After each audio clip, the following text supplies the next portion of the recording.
Hello and welcome to another episode of the SNC podcast. I am your host, Folashade Anozie. I trust everyone is well and safe. My guest for this episode is Olugbemiro Arinoso. He's an African art collector and dealer with over 7 years experience. He is also the founder of Affinity Art Gallery, a modern and contemporary art gallery located in Lagos, Nigeria. I met up with him to discuss the process of establishing the gallery, navigating COVID as a business owner, current exhibitions, the growth of NFT art, and more. Hello, Olu. Hi, how are you? I'm good. Welcome to the podcast. Thank you for having me today on the SNC podcast. You know you don't have to say the name, right? Well, I have to give kudos to you for everything you are doing. Well done on this. Thank you so much. Yeah. Thank you. I appreciate it. So how are you doing? I'm all right. Yeah, we are having a good Friday. And well, it's been a short day so far, so I had an early start, so this is my third meeting for the day, so it's all right. Well, like I said, thank you so much for squeezing me in. It's all right. Because you're such a busy, just for us to get to here, it's like getting President Obama. So we'll get there one day. I'm available for everybody. I'm deeply thankful. So, any fun plans for the weekend? Fun plans. There's work to do, so I'm presently working. I'm planning the rest of the year in regards to our next fairs and next exhibition. So there's not really too much fun today to do, but I think I'll be taking the day off on Sunday to rest and recuperate for the last week of the exhibition coming up next week. Okay, that's cool. Well, at least, like I always say, it's good for us to rest, and health is wealth. So yes. I'm really glad to know that you're definitely going to take some time off to rest as well. It's important. Very, very true.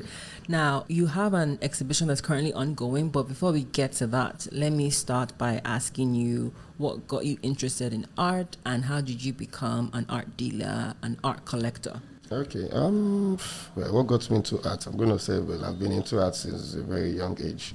My parents are collectors, and they've been collecting art for a long time, so we've been around art growing up. Even I didn't even know what it was at that time, but I just know, it's been around us and we've been going around it. There have been sculptures, installations, paintings on the walls. So we've been all around art. So what got me into art dealing? Well, I started collecting. Let me start with why I started collecting art. I started collecting art because I felt it was a way of preserving our culture, because I know they said African culture was transmitted through oral tradition, like orally, when we're growing up. So there's not too much evidence or proof. So using as art, I feel art is a way to document what has happened in the past, so we can also relay that message to the present and also to the future generations on what has been in the past. So I feel it is a perseverance of culture. And also, well, I got into dealing with art because I had the opportunity to meet a couple of artists then, and I was getting some of their works, and some of my friends were going to come to their house and they were going to see the works, and they would say they like the works, then they want to buy. Then I showed them pieces of works from the artist or the ones I have available in my apartment, and I charged them 10% extra. How we took it from there. Wait. At what point did you realize, first of all, did you speak to your parents about, Mom and Dad, I want to start dealing art? No way. I studied economics for my bachelor's. Okay. And I did my master's in entrepreneurship and innovation. Then along the line, after I had decided personally that we were going to go into the art business, then I went to Sotheby's to study art business in London. That's really cool. So what did they find out when you were, before we get to the 10%, what did they find out what did they do when they found out that you were now an art collector and art dealer? Well, I was just taking after them now. You know what they say about the apple doesn't fall you're okay, you're very aware of that. So, it just took them time to come in terms with it, but it's what they've been doing. So if I don't do it, then who else is going to do it? Yeah. So, your brother could have been doing it now. Yeah, well, they collect too, but they are not into it like I am. So everybody cannot do the same thing. True. We all have to do something different. That's true. So was it your experience and learning at Sotheby's that let you know that you had to charge 10%, or was before you went to Sotheby's? No, it was before I went to Sotheby's. That is just the street tool, I've been around, so I know that well. I'm not, if the artist is selling for 100 naira, I don't need to charge you 200. Just give me something for bringing the work to you. Just pay your dues. I just keep it moving. It's nothing else. I don't think you need formal schooling to know that. You just have to get somebody to give you something extra. Because some people may have done 5 to 7%. That's well, I think the minimum is 10%. Some people will charge 15%. Yeah, that's 20%. So, Okay. So you now became an art collector and art dealer, and you now said, or at what point did you now say, okay, I'm an art collector, I also deal art, but I want to transition to being a gallerist? Was there like a specific moment that happened or specific conversation? Can you talk more about that transition? I think it was just something about contributing back home, trying to have something like a legacy, something like trying to make an impact into the society. There have been people who've been doing galleries. At that point, I've been a passionate collector and dealer of African art, and I think I just recognized the implications and impact of inadequate representations, institutions and art infrastructures to the growth and the visibility of African artists. And obviously, did that realization come to you over time, as from collecting art, from dealing art? Yes, from collecting over the years. I think I'm gonna say I've been to this date. I've been a dealer for 7 years. Oh, 7, okay. I've just been a gallerist for a year and a half. So over the years, I've been looking at it, and I also felt that it's also very important. We as Africans, we also control the narratives of Africans. Mm-hmm. So accumulation of all those thoughts I've been discussing with my friends, with my collectors, with my partners, with my with everybody I meet. Yeah. Like, what do we do? And if we say we want to have a legacy business, we want to contribute to the impact. We want to educate people more. We want to represent more of the underrepresented gender in the art industry. You just don't say things. Yeah. You have to do it. And I'm much more of a bigger of it, being a doer, because I feel we know there are a lot of problems, and the truth is the government everybody has to contribute their own quota to solve the problems of the nation, of the country. So, I just felt since there is this inadequate representations, there's lack of institutions. Yeah, there's a lot of galleries in Lagos. Yes, I agree. But the truth is that we are still not enough. The more the merrier. So I feel if everybody is contributing in one way or the other to the industry or to the ecosystems, we can only get better. Yeah. So, so I just felt, since I felt that, and I think we are going back to Lagos to start a gallery. You've already, first of all, I love that you said that everybody has a role to play in contributing to the system, to Nigeria, yes. So that's... the little things we have to start doing it ourselves. Yeah, the government is to do a lot to provide the basis. We are just only asking them for the basis. I agree. But also, we too, we have to contribute in whatever sector we find ourselves.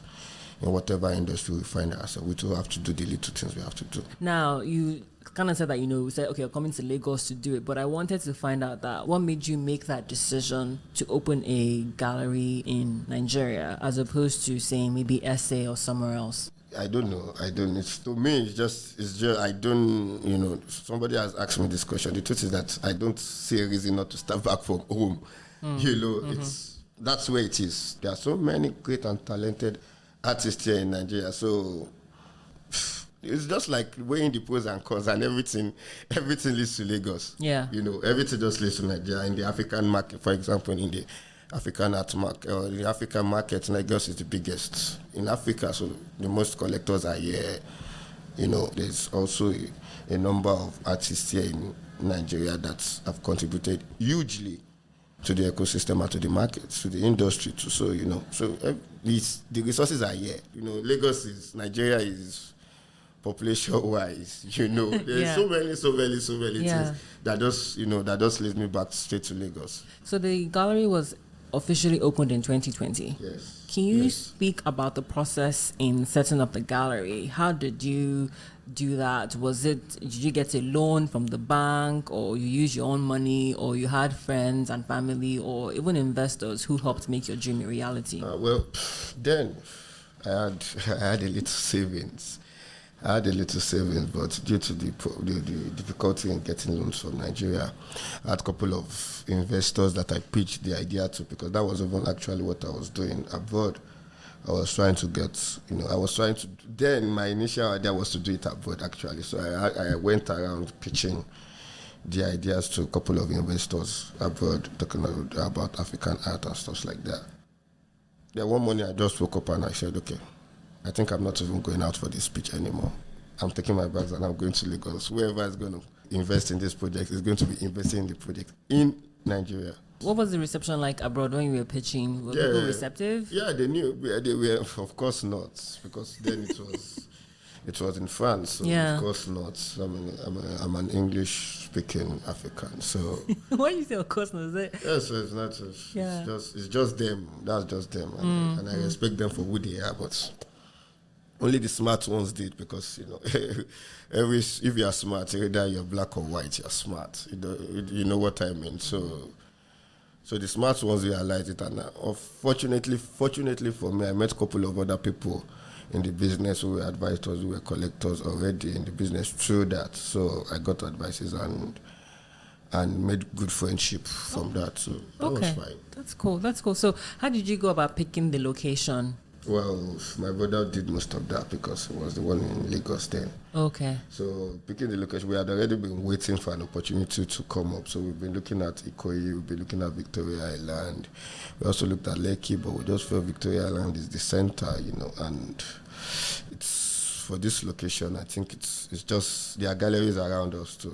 I felt it's going to get into a creative hub sooner than later. So that was why. And as a mainland child, can I just say that I feel slightly abandoned? No, I don't. I was born on the mainland. So. I know. So why didn't you think about the mainland for the gallery? I just felt because they said the purchasing power of those on the island, which is almost the same. If it's just slightly better, because there are very huge purchasing powers on the mainland. I don't know people have that, yeah. So there's don't let us say don't let us say it how it is. If it is more, it's just slightly more, but also because of the island, because we felt so.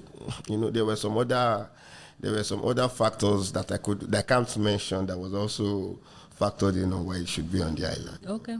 And we're also trying to do some partnership with some schools and so. Okay. What about finding the right team? How did you find the right team? Was that your brother as well? No, the team I was left to do that myself.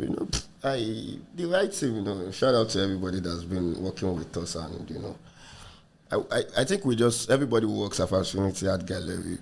We have a culture. Why a team. And we're a family, When we have to be a team, we work as a team. When we have to work as a family, we work as a family, So irrespective of anyone who's there, who comes in or by the pass, we have a working culture, And they respect me, I respect them, irrespective of the position of the person, Yeah, but they know it's difficult when you're having to deal with humans, but it's also very important when you also deal with people the way you want to be dealt with, or the way you want to be treated.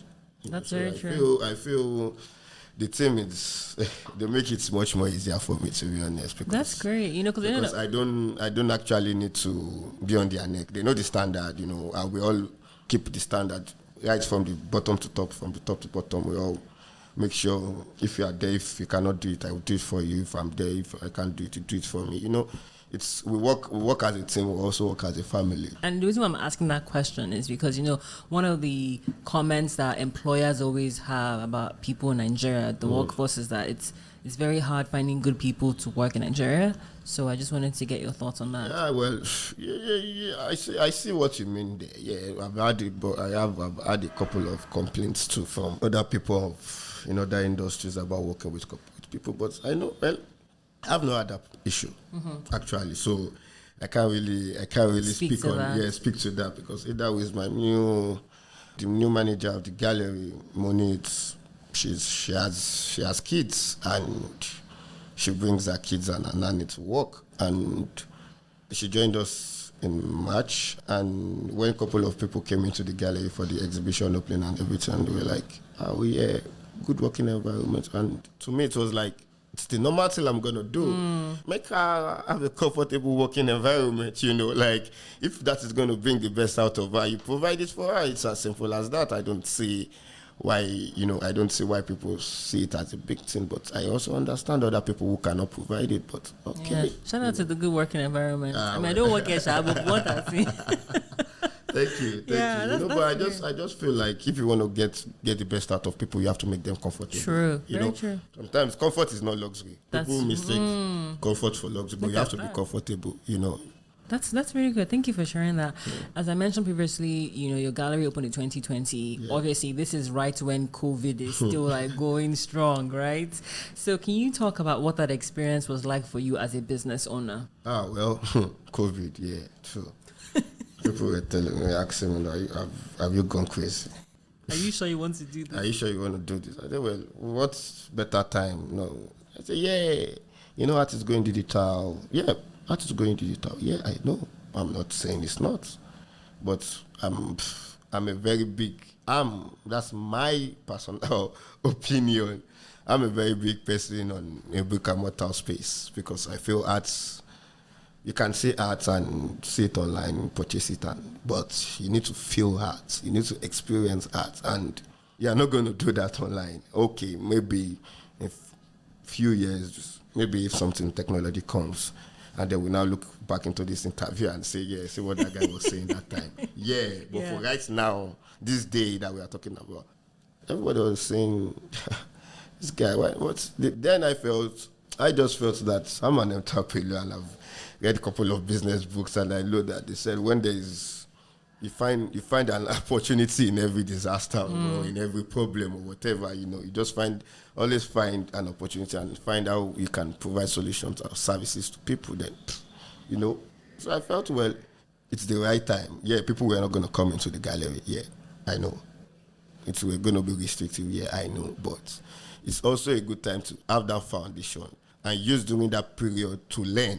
I was much more of using that period, the first year at least, to learn about the ecosystem in Nigeria, to learn about the people, and then doing that from home and just being online and organizing shows. And the truth is, even during every show we did opening, we had COVID measurements. We make sure there was mask available. We made sure there was hand sanitizer available. We kept social distancing, but that did not stop people. And even the reception was so great that I said, well, you wouldn't have known if you did not try, So I felt, well, okay, after the first opening, the major opening, and I said everybody that, well, I told my team, like, guys, let's plan exhibitions for the next year and let's see how it goes. Yeah. Are you sure? So guys, let's just go. That's cool. So what would you say, like you said, the short term, you saw that, it taught you a lot about the business and it made you get your feet wet. Yeah. But what would you say the long-term impact on that COVID has had on the art industry? Because like you said, a lot of people are saying that COVID is going digital. No.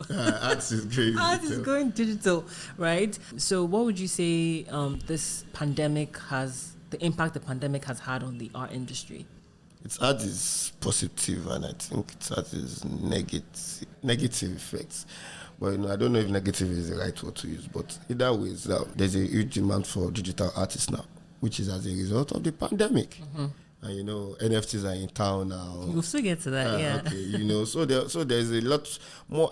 I appreciate digital artists. I don't have any in my collection yet, but I'm still going to get there. But then the way they are acquiring it is a bit expensive for me now because so I don't have their money yet, but we'll get there. But for that, digital artists has gotten more appreciation. People have started adding that to their collection, but also because people got bored, people got depressed, people got, there was negative impact on people's health, which going to galleries, which seeing art helps solve, So that might be my own point of view of the positive and the negative impact of the pandemic on the industry. But now things are opening up, so everybody are going back to museums. The last time I was at a museum, it was quite full. People are eager to go back to galleries. People are eager to see exhibitions. People are eager to even meet people. We've not some people have not even seen in the past 3 years. So. Yeah, but in terms of the negative, do you think that because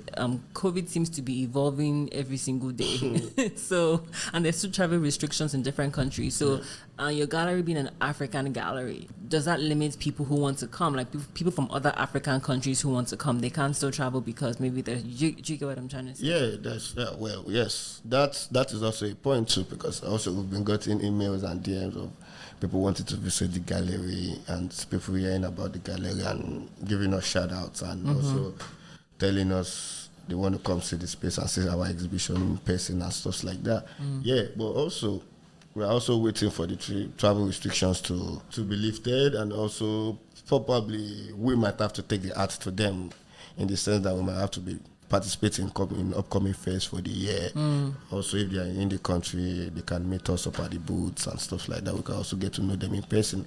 Now, moving on to exhibitions and installations, I want to find out, how do you or your team, Moni's not here, she's the man, but how do you or your team, how do you approach exhibitions as well as selecting the artists that you want to showcase? Yeah, in exhibitions and selecting of artists, we try to make every of our exhibition different, because we try to make each exhibition have an impact, contribute to the conversation of what is happening. For example, now, the ongoing exhibition, I Am and Nothing Else, the exhibition is in celebration of International Women's Month, which we chose 5 emerging artists, 3 from Nigeria and 2 from South Africa, in which all of them are speaking about the experiences of African women in a different way. So in each exhibition we do, we try to make sure we put up a museum quality show. We are not just putting up works on the wall just to sell. We're putting up works even for the collectors to even feel proud of collecting this type of work because of the meaning of what the artist is trying to talk about, or the impact the artist is trying to contribute to the discourse of a particular, you know what I mean? Yeah, that makes sense. So what about how do you go about selecting the artists? Yeah, selecting the artists is quite some process, because we have quite a I don't want to use vigorous method, but it's fair. Yeah. But we try to get artists who already create works that speak to it. But we have tiers of artists on our board, on our board. Thank God this is a podcast, so you cannot see. I cannot see the board, So, we have a roster of artists we have on our board, on our drive. We tier them into categories. We see which is ready to show, what type of medium they use, what already they discuss with their works. So because we don't like to get artists and not try to tell them what to paint, we try to look ready for them. It's because it's much easier if your work is talking about womanhood. Or, for example, your work is talking about, why women, or why the society is unfair to women, So, in cases like that, it's easier for us to bring artists of such together. So we look for artists that contributes to the discourse already of the bigger picture we are trying to paint. Then we talk to them and also give them advices on also how to get better with their craft. In terms of the services that your gallery provides, one of them is advisory services, and you provide them to new and established collectors. Yeah, can you speak? Okay. Go ahead. I wanted to ask, can you just speak about what that entails? What does that mean? Because let's just say I'm a new art collector, which is actually very subjective, but welcome. Thank you. So what will that entail? Yeah, well, that's an exclusive offering, because that has to do with me myself, because there are reasons to collect art. People who collect art for cultural reasons, and there are people who collect art for financial reasons, and also people who collect art for aesthetic reasons. So I try to get to know whoever the person is and what they like. Then we can start fully discussing more of what they want, but it's an option that is open to discuss. I think I would rather discuss in person. In person with an individual. Yeah, no, because I ask that because I feel like you would agree that art collection is for people who have the money, because it's a luxury good. So clearly, someone like me ain't got time to be collecting art because I have other responsibilities. Yeah. So, because I'm like, if you don't have the financial resources, right, it's a challenge to purchase art that you, like you said, if you're purchasing the art for financial reasons to eventually resell it, right, that's going to be a challenge. So I guess I just wanted to understand the type of services or what that conversation would possibly look like for someone who, let's say someone like me, who doesn't have the resources yet. And I say, oh, Olu, I want to start collecting art. What would your advice, how would you advise me? Would you tell me that, Shade, Ogweni, this is for the big boys and big girls? You're part of the big Hey, amen, I'm trying to get there. Or it's more of like you say, go and start supporting your friends who are just up and coming and buy their art or buy art. Do you get what I'm asking? Now I see your point. Okay, in this case, I think I'm going to ask you. It's just like the advisory service is just almost the same thing as your financial advisor. You have the money in the bank, and he is coming to you to tell you, this is what you should do. This is what you should buy. This is what you should get, because he buy this stock, sell this stock, or you put him in charge of monitoring or taking care of your portfolio. You get what I mean. But in this case, as an advisor, I think when you are coming to me in that place, I'm sure you might have a budget. Okay, that you want to start. Thank you. Which $10K or $10K? Come on now. I'm not here rolling with the big boys and girls. So clearly we know that's 10K. I 10K don't know. Naira. There's so many 10K. Naira. So that's it from there. All right. You just first keep that one first. We'll keep it first. Just keep it. So I can't buy art that is 10K like from No. That's terrible. No. That's terrible. I'm sorry. I'm not sorry that way, but no. No, it's fine. Which is why I wanted to understand. Yeah, it's also like there are some collectors, because either ways, the more you know, the more you learn about artists. There are some collectors who want to get close to the artists, so they have their own roster of artists already, So they have their own roster of artists where they are willing to know, get to know, go to studio visits. That they just need somebody somebody who has a direct access to the artist. The truth is, people are also collecting for financial reasons, which in the last 5 or 8 years, financial reports and art market reports have said that it's better. It's much more financially not safe, but it's much more of a better investment to invest in art than to even invest in the stock markets, in bonds and in the stock market. You know what I mean? Yeah. So, but also in the advisories that I offer, I also make sure I am wary of the flippers or those who want to just make, because it's also important for the artist's career to be well controlled and also. So we also have this on. I'm not going to call it an official rule because I discuss this with my collectors and those who I sell paintings for, who I buy paintings for them. We don't resell the paintings for the next 3 years. There's just this rule, because I also want to make sure we are not trying to destroy a career of an artist, because it's much more over. We need the artist around to make the art in that ways. That's even a good segue. So you talked about the fact that you're kind of worried about flippers, right? And you say that you don't want people that sell the art within 3 years, right?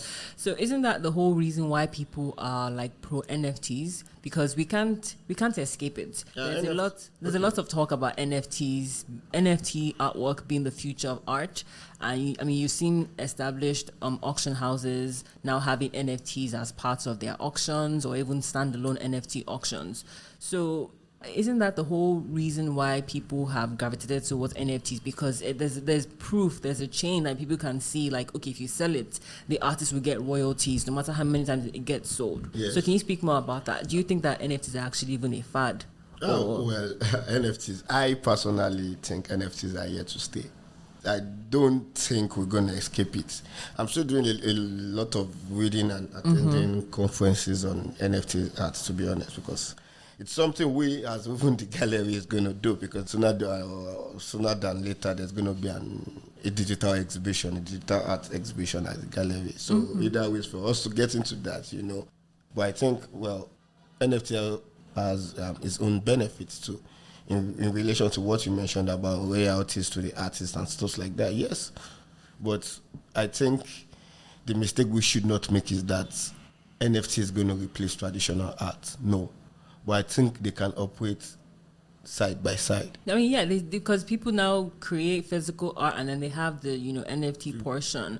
But to kind of go back to my point, so I was reading an article about NFTs, and one of the comments that one of the artists said is that one of the reasons why NFT artwork have taken shape, and he feels that it's going to eventually overtake traditional art gallery businesses, is that traditional art galleries have fallen short of meeting the technology needs of NFT artists and the interest of collectors. So, yeah, but it's technology. Technology can be invented. So if that's what we need, I think it's possible, but I don't think it's going to replace it. Yeah, it's just it's going to coexist. Yeah, I think it's better we use the word coexist. That it can function together. I'm also looking forward to collect my first NFTs. Yeah, I mean, look at Beeple that sold his stuff at Christie's. It's like 69 million or something. Yeah. It's like some ridiculous figures. If you are talking about figures, then I think I might even go to. Don't worry, we might be on the project of building Affinity Art Gallery in the metaverse. Oh, that's awesome. Well, I'm doing my research and findings, there are so many opportunities that can be done. And now that they said the world is moving into the metaverse, see where the world is moving to, see where we are here. But that's a question for another day. That's really cool. No, it's because I was going to ask you, what are you doing to, secure yourself, like you said, coexistence. So I'm glad you've already answered that. Just to kind of go back, what advice do you have for new or emerging artists in Nigeria and on the continent who want to have their works showcased at your gallery? Well, I've read about this stuff that galleries are difficult to approach. Affinity Art Gallery is not difficult to approach. We are everywhere. On the social media, we're on our website. Send in your portfolio. Are you the kind of gallery that you prefer an artist contacting you directly, or you prefer to contact the artist because you found them? No. Doesn't matter. So far we've also shown works of artists that have contacted us. So there's no fixed way. I'm a guy who believes 6 + 3 is 9, so it's 7 + 2. So it's 8 + 1. So so there's no one way. We contact artists, and artists are also free to contact us. The email address is on our website. On your website, yeah. contact@affinityart.gallery. Thank you for sharing that. Now, what about you say thank you? Sometimes when Nigerians do that thing, it's like thank you, like if I slap you. No, I'm genuinely thanking you. Okay. All right. What about artists who are looking for representation? As an art dealer, as an art collector, actually more of a dealer, what advice would you give to them? Because some people say you go speak to people and tell them that you're looking for representation, and sometimes you can get taken advantage of. Yeah, go ahead. Yes. I think I'm going to speak with the gallery's cap here because, reach out to the gallery, ask them, send them an email. And, I'm a type of person that if you want something, you're going to go chase it. Galleries are not just going to reach out to you and just say, yes, some are going to reach out to you. But if galleries don't reach out to you, reach out to them and tell them what you want to send in their portfolios. We can do that once a month. We can do that. What should they be looking out for so that again they do not get taken advantage of? The contract wise, if you are going to that, well, as much as you want a gallery representation, also if you feel or if your gut feelings against the contract or whatever the gallery is offering you, please turn it down. It should be more about what you are looking for. Can the gallery help you grow? Have you been looking forward to show somewhere, or do you think you want to show internationally, or do you think you want to show in their space that you feel that they can also help you achieve that? Are you trying to tell a story that you feel the gallery can help you amplify that story? Things like that. You also have to say that, do you also fit with what the gallery also wants? Mutually beneficial it has to be a mutually beneficial relationship and also be a symbiotic relationship where you eat off me, I eat off you. It has to be a partnership. It's not just going to have to be one way, and you also have to hold your own self down. Yeah. Your side of the that's fair. That's cool. Tight. Yeah. Now, the current exhibition at the gallery, as you said, is I Am and Nothing Else, right? Yes. And it closes on April 16th. Yes. So can you talk a bit about the exhibition and why people should come and check it out before it closes? The exhibition is in celebrations of International Women's Month, which is last month, March. And the exhibition draws inspiration from the book Women Who Runs with the Wolves, Myths and Stories of the Wild Woman Archetype by Clarissa Pinkola Estes. This is like, it was mostly done all by money, to be honest, But I think the exhibition is what visiting and what's seen, because the works in the exhibition engages with themes of healing, identity, community, wholeness, femininity, and what it takes to exist in today's world as an African woman, while also paying homage to past generations, So some of the artists, can you tell us the artists that are in this exhibition? There is Nene Malango, she's a South African artist. There is Kwaoli Nobakada, she's a South African artist. There is Tomilola Olumide, she's a Nigerian artist. There is Urana Tella, which is also a Nigerian artist. And there is Duna Duke, who is also a Nigerian artist. And the materials they use ranges from lace, then fabric, like our Adire, fabric, gold leaf. And the works lend texture and nuance, which reveals that African women can simultaneously embody softness, fortitude, delicacy, resilience. This is something spoken by 5 different artists. And, when we are celebrating women, and we as the gallery, it's very important for us to show women we understand is the underrepresented gender in the industry, and we are not just saying it, it's part of a very key mission, and for us to show and represent women artists, because we know the impacts of what women have done to us right from time. I have no sister per se from my parents, but I understood growing up with my mom. I go to the markets with her. I cook in the kitchen, so there are some basic things that, that also I will also understand the facts of what the society expects from women, which the artists are also trying to talk about. I feel shows and exhibitions like this are worth seeing, and even actually people have been even telling us to even extend the exhibition for one more week or something like that. I was like, we have other stuff we're planning up. But either way, these are exhibitions that are contributing. So I think everybody should come and have an experience and also, check it out. Have a piece. And they're all great pieces. And have all of them been sold out? There are few left. Wow. Just might be the lucky one before the make runs out. Yeah, I don't know about that, because what the prices? You can afford this. You are just the boy. So, is there any event that's going to be happening during the closing of the exhibition? We've had events around the exhibitions. We had a female private brunch for our female collectors doing, and we also try to have kids come over to the gallery, because we are very key on the educational part of the gallery educational program, because we collaborate with a couple of schools in which we bring the students from the schools or the students from the foundation to come and see and also learn about the exhibition. So in this case, we are waiting and it's confirmed though, but we are waiting to finalize the visit of a school and all female schools to come and see the exhibition, and also to learn more about the works, and also see what their own female people are doing. I feel art is something you experience, and you also let people touch you and see this greatness. You can do it. There is nothing.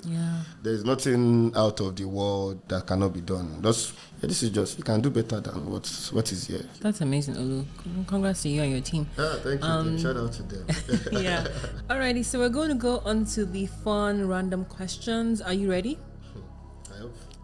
You can hear them. They are fun random questions. I hope.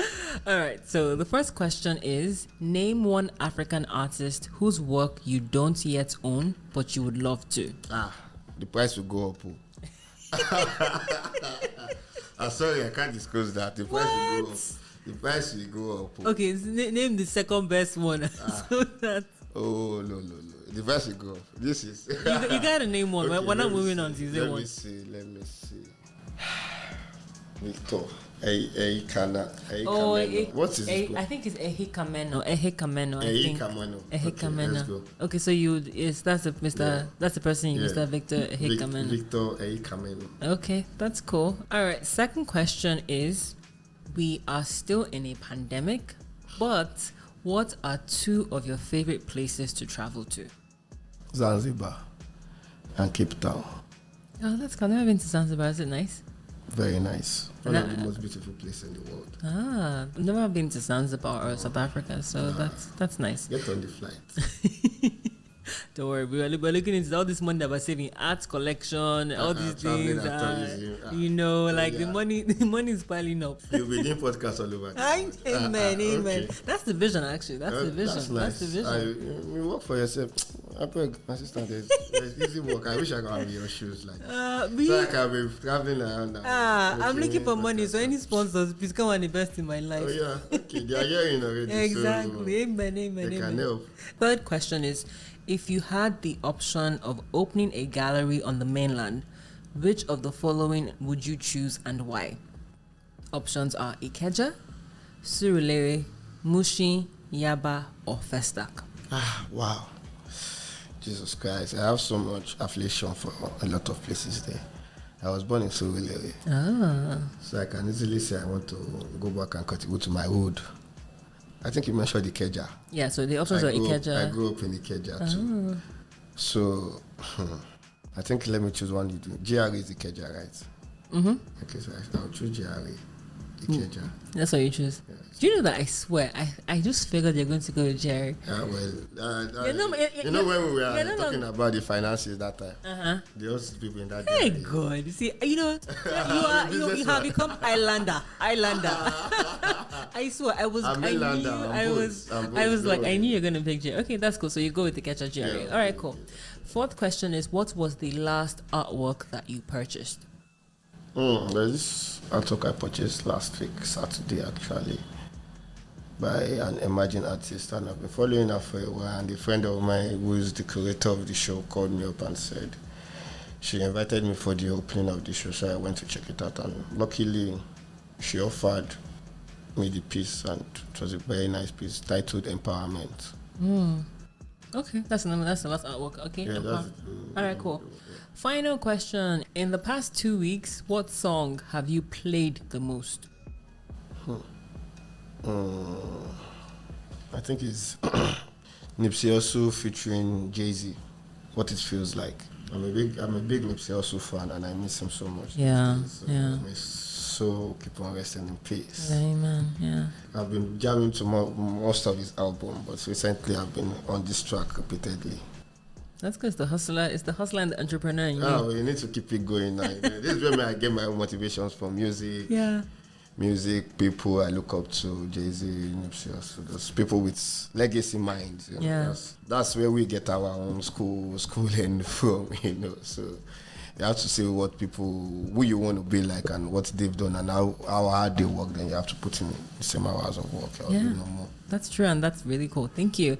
All right, Olu, what's next for your gallery, and what should people be looking forward to? Thank you to everybody who's been following and who's been supportive of the artist and the gallery since we started. We appreciate all the support, all the kind words, all the constructive criticism too, But just keep on following us, and we'll be. Hopefully, you are waiting to get some feedback from some fairs we applied to. So hopefully, within the next 2 weeks to 1 month, we should get the feedback. So we'll be showing at some fairs later in the year. Hopefully, everything goes well. Thank you so much for your time, Olu. Thank you very much for having me again on this. This episode is edited and produced by Folashade Anozie. Theme song for the pod is by John Akinola. If you enjoyed this episode, please rate and leave us a comment on iTunes and Spotify. It really, really makes a difference and helps the show get discovered.